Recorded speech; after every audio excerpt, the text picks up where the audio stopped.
One of my biggest pet peeves is somehow or another the notion that Wisconsin is not a strong entrepreneurial state. Nothing could be further than the truth.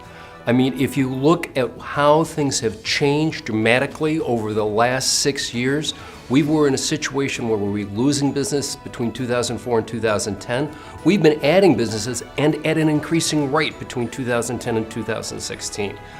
If you look at the number of establishments we added over that 6-year period, we ranked 19th in the country, and we've been adding businesses faster than the rest of the country.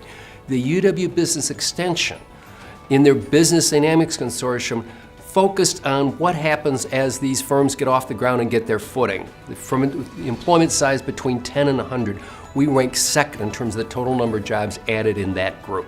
There is nothing wrong with the entrepreneurial culture in the state of Wisconsin. It's vibrant and it's getting better.